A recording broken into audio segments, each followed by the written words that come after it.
Des objets inattendus peuvent parfois être trouvés dans un vieux coffre soigneusement gardé au sous-sol. Des objets qui peuvent révéler non seulement l'histoire de votre famille, mais l'histoire de toute une nation. C'est par cette heureuse coïncidence que Corinne et Richard Azavadjan, essayant de mettre en ordre les souvenirs laissés par leur grand-mère, découvrirent un coffre de voyage.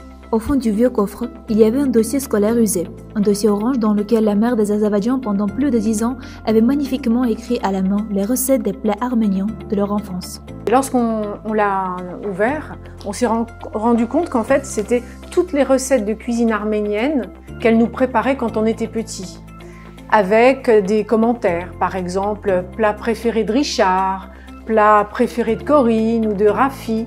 Et c'est vrai que ça nous a rappelé énormément de souvenirs parce que nous, moi j'ai toujours cuisiné avec ma mère et ma grand-mère. Dès toute petite, j'apprenais à éplucher les légumes, il fallait pas gâcher la marchandise, il fallait faire attention aux produits. Et à chaque fois, elle faisait des commentaires. Par exemple, elle disait « Tout ce qui se dit à table se plie avec la nappe ». Et elle me disait tout le temps, par exemple, c'est aux épluchures qu'on reconnaît une bonne cuisinière. Il faut pas gâcher la marchandise.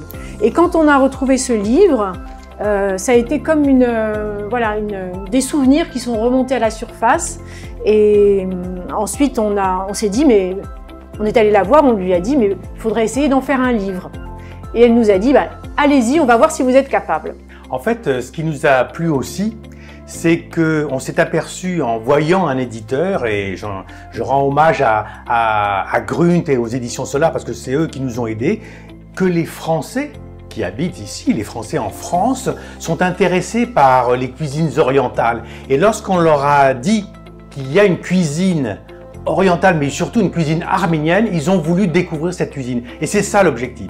Au-delà de ça, c'est aussi un travail d'illustration avec des photos magnifiques, avec des explications et le plus simple possible pour que les gens puissent le faire à la maison. La grande famille des Azavadjan a vécu à Tigranakert. Ils sont arrivés en France avec des difficultés indescriptibles pendant le génocide arménien. Le goût et l'arôme des plats arméniens préparés par la mère et la grand-mère resteront à jamais dans les souvenirs d'enfance de Corinne. La famille a toujours suivi de manière sacrée les traditions arméniennes, a toujours célébré les fêtes arméniennes et fait des préparatifs spéciaux pour Pâques. Moi, j'étais tout le temps en cuisine à aider ma mère, ma grand-mère, parce que la cuisine arménienne, c'est vraiment une cuisine intergénérationnelle. C'est-à-dire qu'en cuisine, il y a plusieurs générations et autour de la table, il y a aussi plusieurs générations. Mais moi, j'ai toujours aidé, par exemple, pour le hanouchabouj au moment de Noël. Alors, le hanouchabouj, c'est le plat préféré de mon grand frère, Rafi, qui disait à maman « Mais moi, je veux manger du hanouchabouj toute l'année ». Il dit « Non, mais non, c'est pas possible. Le hanouchabouj, c'est uniquement au moment de Noël ».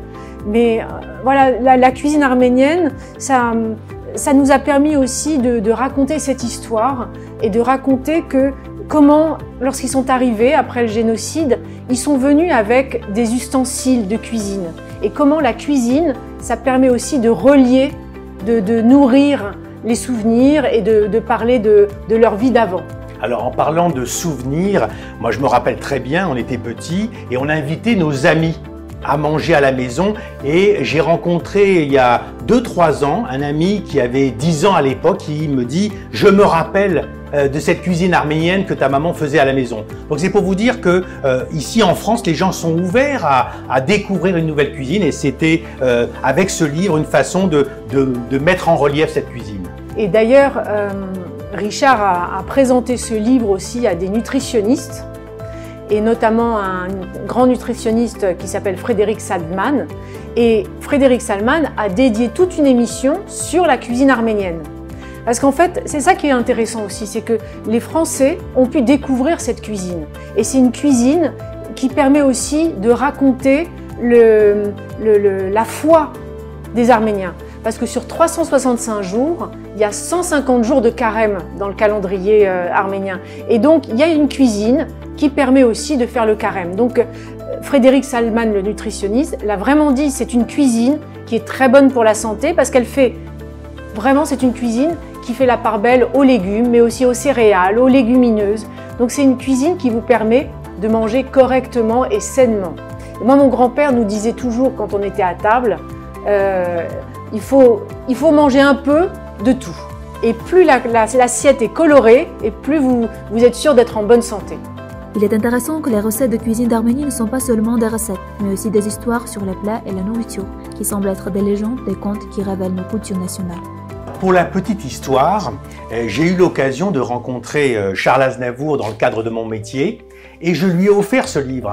Et il m'a dit « ça me fait tellement plaisir parce que mes enfants n'ont pas connu leur grand-mère ». Et d'une certaine façon, ce livre, ça leur permet aux enfants de Charles Aznavour de découvrir peut-être cette cuisine arménienne. En tout cas, il était très content d'avoir ce livre. Le livre comprend 90 recettes que le frère et sœur Zarzavadjan ont préparées, goûtées, puis présentées au courant arménien et français avant de les publier. La cuisine arménienne, c'est aussi le reflet de la mentalité arménienne. Et ça, c'est très important. C'est l'hospitalité légendaire des Arméniens. Et c'est Alexandre Dumas, dans son livre « Voyage au Caucase » en 1859, qui raconte son voyage en Arménie et un fameux dîner qu'il a eu dans une famille arménienne. Et il écrit « J'avais l'impression que c'était un dîner de fiançailles ». Pour vous montrer cette hospitalité légendaire. Et en fait, pour moi, c'est ça la cuisine arménienne. C'est aussi une cuisine qu'on partage. C'est pas une cuisine qu'on va manger seul, parce qu'on ne sait pas faire ça.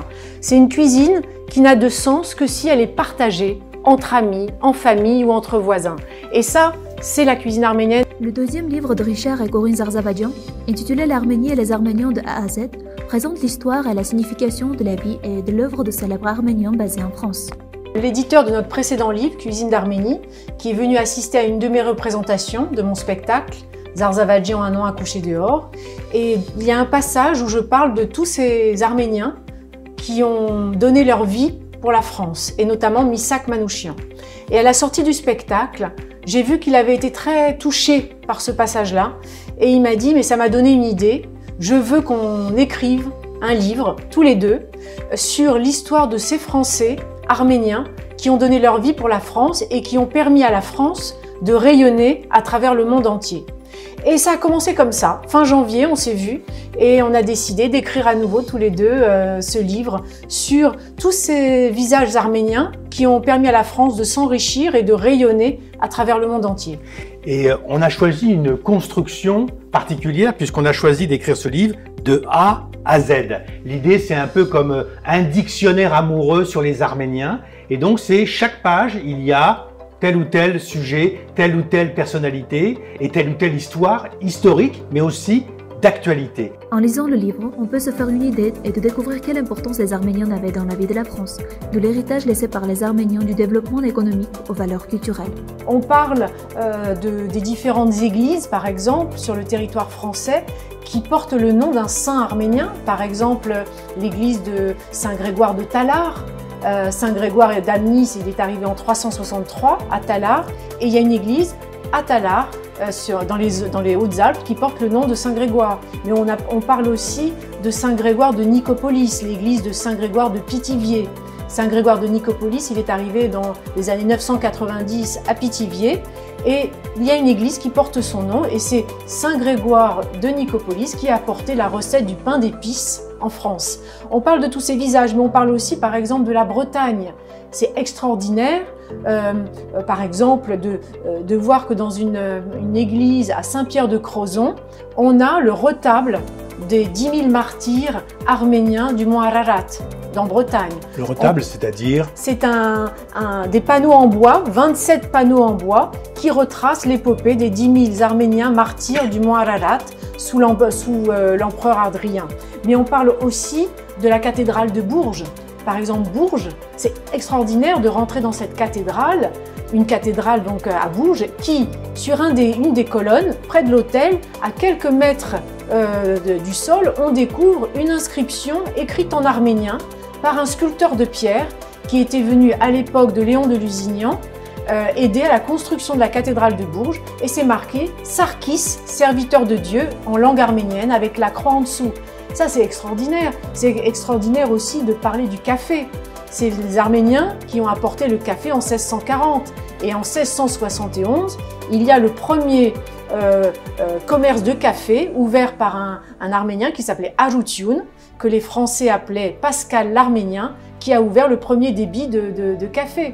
Dans le livre, en plus des informations exclusives, Vous pouvez également trouver des photographies anciennes uniques, des documents d'archives et des témoignages. Lorsqu'on parle de religion, lorsqu'on parle d'histoire, il faut appuyer ça par une photo. Et on a trouvé des photos fantastiques. Il faut rendre hommage à l'éditeur qui a cherché dans les archives françaises, mais aussi dans les archives étrangères, des photos uniques, exclusives.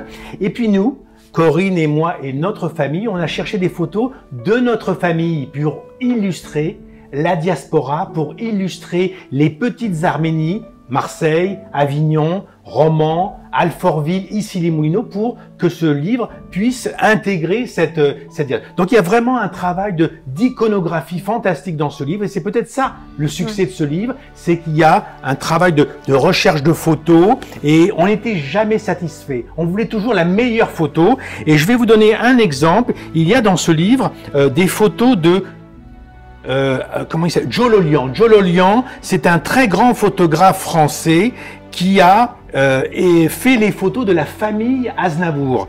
Et il a fait des photos lors du mariage d'Aïda Garvarentz avec Georges Garvarentz. Et donc il a fait plein de photos, et voilà, c'est ça qui fait toute l'originalité de ce livre. Là, il s'agit de l'affiche rouge du groupe Manouchian, vous savez, pendant la Résistance. Voilà, donc il y a vraiment un travail d'iconographie formidable et de recherche photo. C'est peut-être ça le succès de ce livre. Les livres de Richard et Corinne Zarzavadian peuvent être trouvés dans de célèbres librairies en France, et en achetant le dernier livre, vous serez directement impliqué dans la charité, car une partie de la valeur du livre ira à aider l'Artsakh.